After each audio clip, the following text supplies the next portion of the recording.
One of the really great things about having your own sewing machine is that you can start doing your own alterations, like hemming, for instance. Doing a simple double fold hem is pretty easy, even if you're a beginner, and it means that you don't have to get that done at an alteration shop anymore. I have a pair of pants here, and I've prepped one side to be hemmed. What you want to do to get pants ready for hemming is you want to trim them to be a little bit longer than the length you want them when they're finished. And then you will take that extra amount, whatever that amount is, so 1.5 inches or so is a good amount, and you're going to press that amount up to the inside of the pants like that, and then you can tuck the raw edge in and press it again. So you have your 2 folds, your double fold, and that makes a nice clean edge on the inside. Then you want to pin the whole thing all the way around to make sure it's not going to wiggle around on you when you sew it. I'm using a light blue thread, slightly lighter than the pants, just so you can see it on the camera. But when you sew your hems, you want to look at the original hem, see what thread color is used there, and try to match that one. To get my machine ready, I'm just going to pick a regular straight stitch, so stitch 0, 0 on my SEWMATE 5400. The only special thing I'm going to do is I'm going to take off the removable storage compartment right here.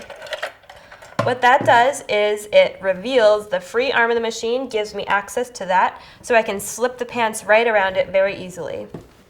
I'm going to grab my pant leg that I'm hemming, slip it over the free arm just like a sleeve, and the goal here is to sew all the way around in a circle. So having the free arm accessible lets me just sew, keep sewing and turning the pants as I go, and sew in a complete circle.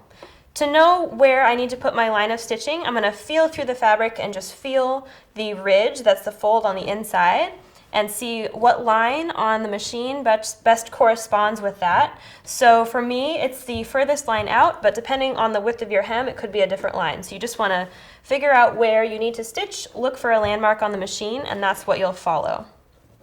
When we start, we can start just by sewing. We don't have to do a back stitch. We'll catch that on the way back around when we get to the other side. So I'm just going to go for it. When you get to the side seams of the pants, keep in mind they're pretty thick sometimes depending on the fabric. So you may need to help the fabric through a little bit just to help it feed evenly and get over all of that thickness. I'm going to keep turning everything as I go. You definitely want to take your pins out as you go. You don't want to sew over them. And here's another side seam, so I'm just going to help the fabric over. And every so often you can just kind of readjust everything, turn everything so it's all rotating together.